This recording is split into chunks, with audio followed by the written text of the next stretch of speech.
Magandang buntag mga pre. Nagbabalik na naman, paring June.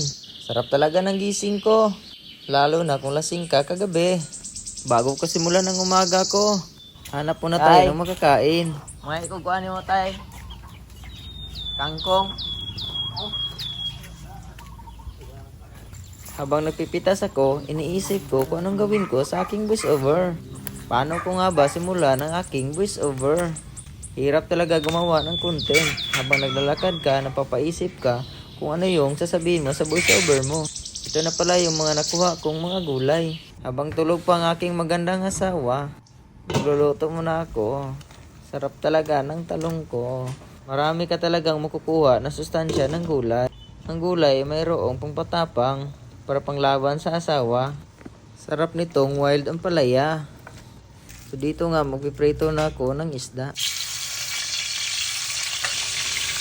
Ito na pala yung naprito ko.